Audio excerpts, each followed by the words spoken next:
Good morning students. In last class we were talking about force and pressure. In this video we'll discuss about different types of force. As we have discussed water contact force, today we'll discuss non-contact force, different types of non-contact force. Then we'll discuss what is pressure. We'll understand SI unit of pressure. Then we'll discuss atmospheric pressure and pressure exerted by a liquid and its application. So let's begin our chapter, that is force and pressure.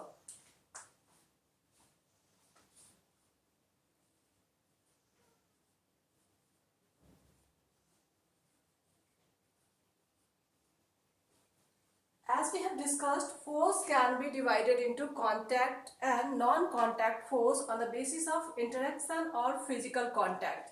So what are different types of non-contact force?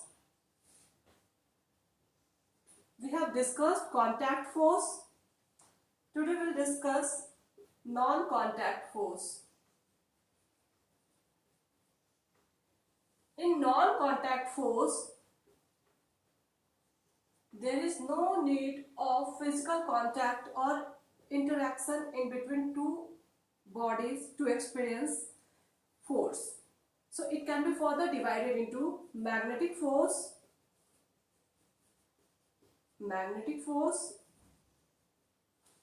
electrostatic force,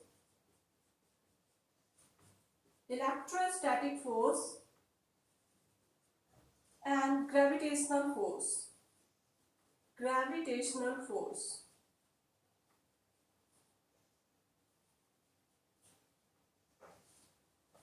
First we'll understand what is magnetic force. Magnetic force are the attractive force. Magnetic force is the attractive force exerted by a magnet on magnetic materials like iron, manganese and some other material. When we see structure of a magnet has two poles, north poles and south poles.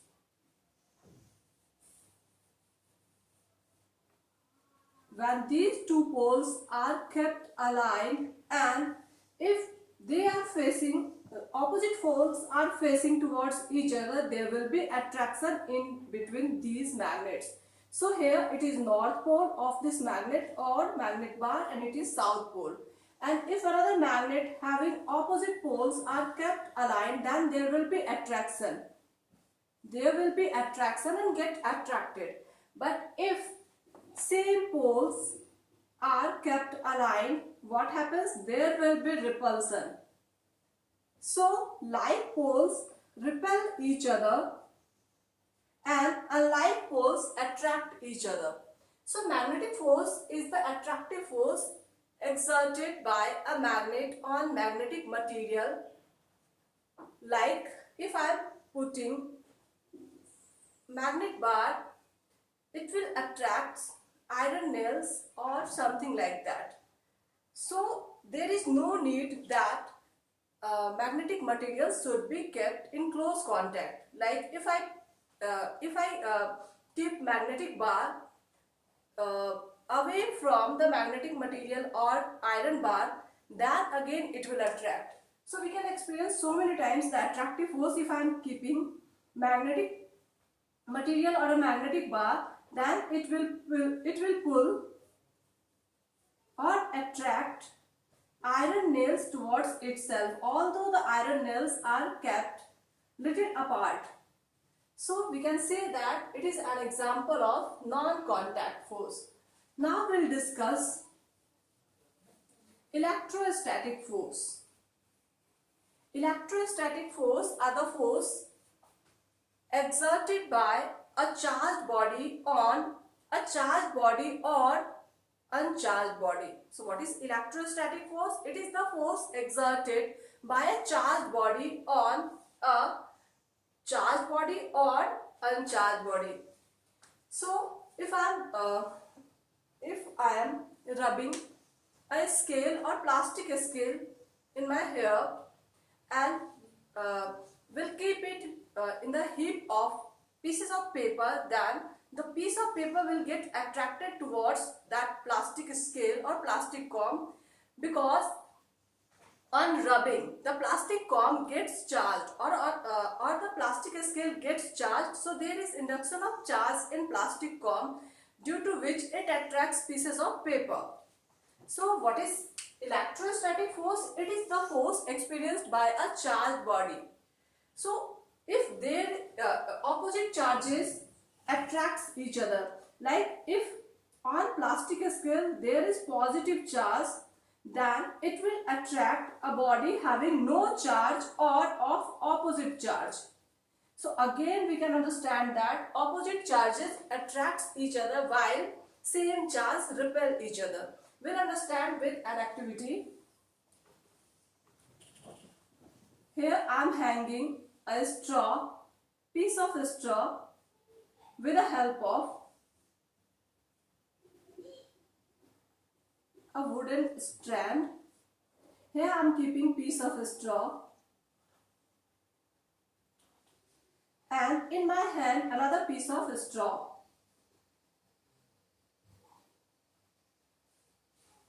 When I rub this piece of straw with paper, it gets charged and there is charge induced.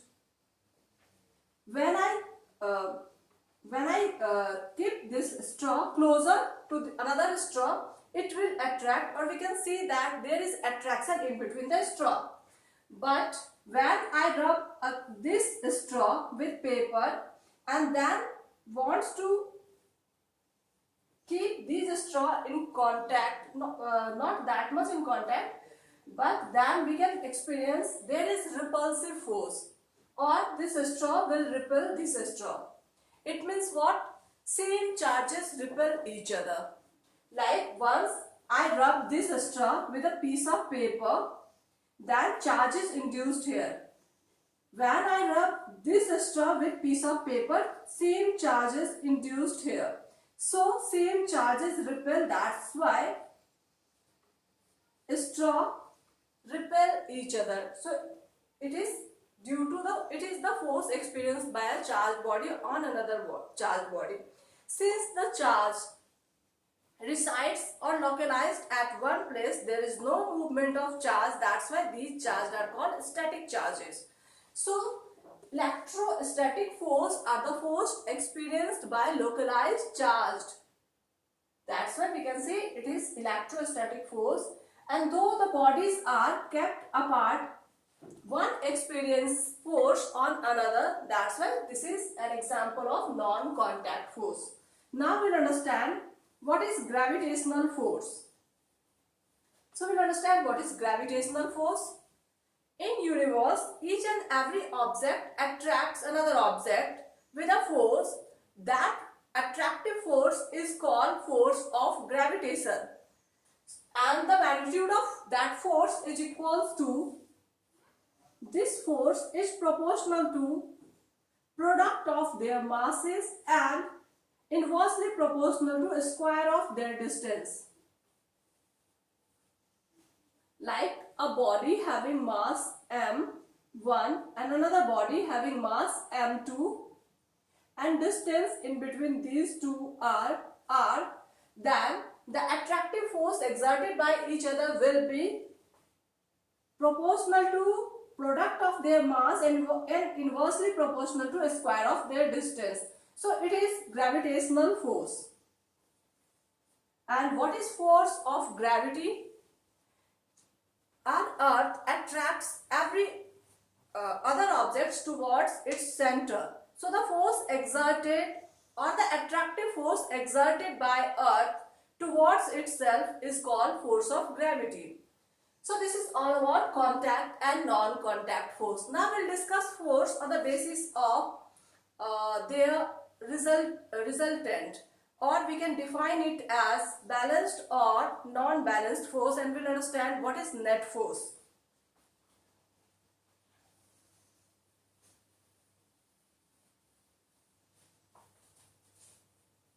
So what is balanced force and non-balanced force?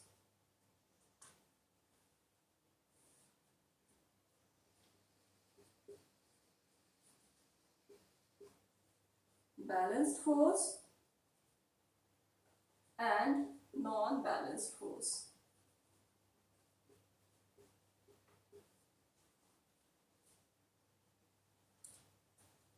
If couple of forces acting on an object, then the net result will be what? Let's understand. Say if I have an object and 10 Newton of force is applied towards this direction. This arrow shows the direction of force applied. And if 10 Newton of force is applied in opposite direction, if once I take the force applied as positive in this direction, then we'll take this force as negative, and the resultant force will be, or the net force will be 10 Newton minus 10 Newton, that is 0. So when couple of forces acting on a body and magnitude of force are equal and direction is opposite. So in case of balanced force, magnitude of both forces are equal. So magnitude of force is equal here.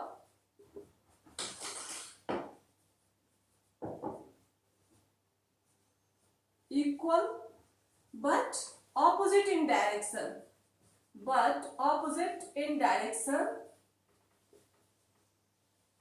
That's why they cancels each other.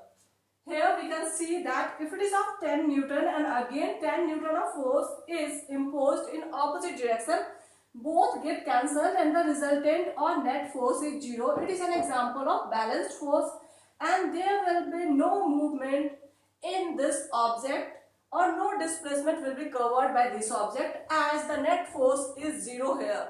So we can say that both forces nullify each other and actually no force is acting on this object.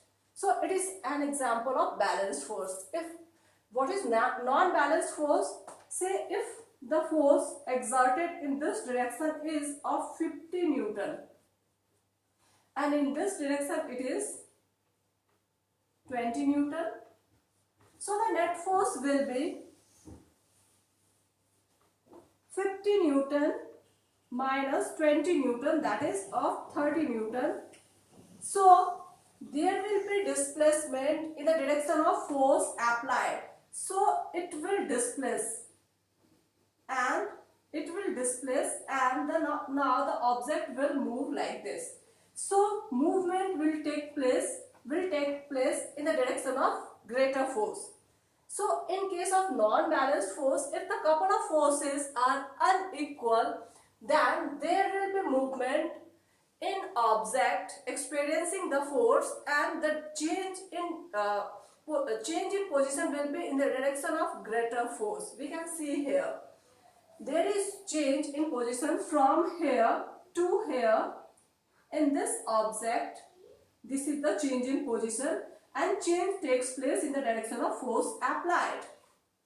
So this is example of non-balanced force. Here net force is of 30 Newton. So the body experiences a force of 30 Newton.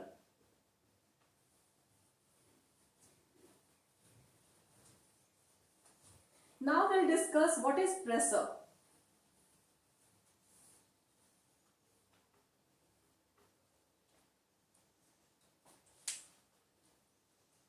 Force applied per unit area is pressure exerted. So what is a pressure? Force per unit area. Pressure is force per unit area. Force, as I told you, is measured in Newton and area in meter square. So Newton per meter square is unit of pressure, or we can write it as Pascal. So what is 1 Pascal? When 1 Newton of force is exerted on an object having area of 1 square meter, then we can say that 1 Pascal of force is exerted. So 1 Pascal of pressure is exerted. So what is 1 Pascal? it is equal to 1 Newton force exerted on 1 square meter of area. So let's do some numericals based on pressure. An object weighs of 500 Newton. So what is weight of that object? It is 500 Newton. Weight can be considered as force exerted by that body, and that is equals to 500 Newton. We have already discussed what is meaning of 1 Newton in last video.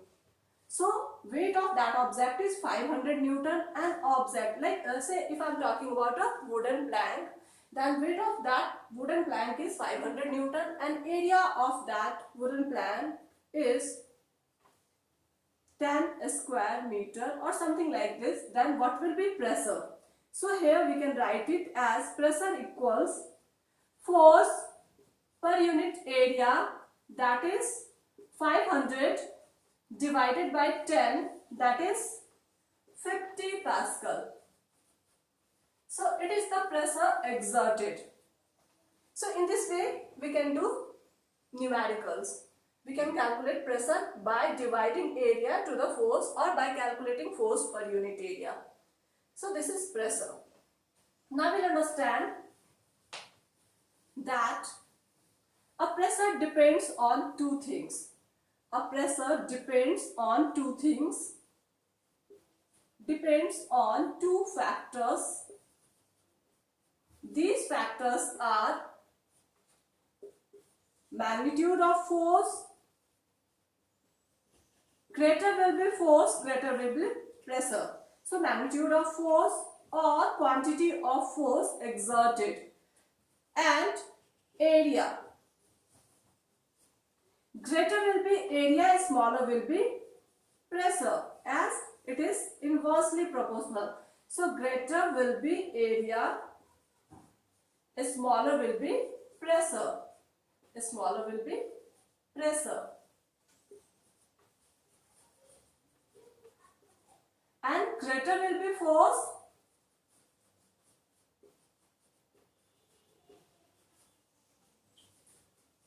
greater will be pressure. Greater will be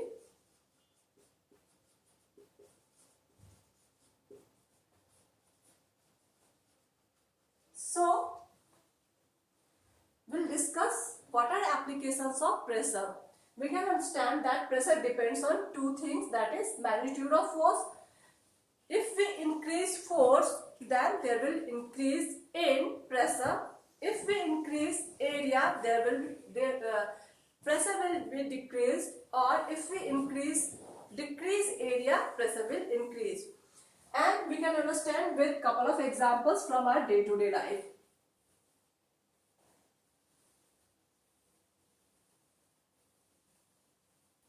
A knife or a blade.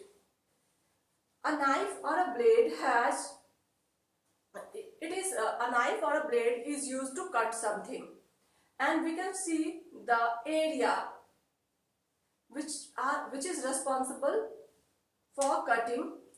In knife or blade, it is sharpened and area is very less. That's why pressure exerted by knife or a blade will be maximum, and we can cut anything. Imagine if a blade or a knife have broader end or having greater area, will be able to cut anything? No, we can't cut with blunt things.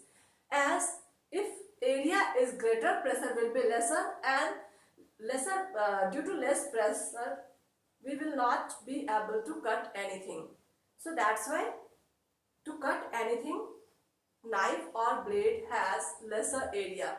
And lots of applications are there, like if I am writing with using a pen. In this pen, again the area is a smaller one.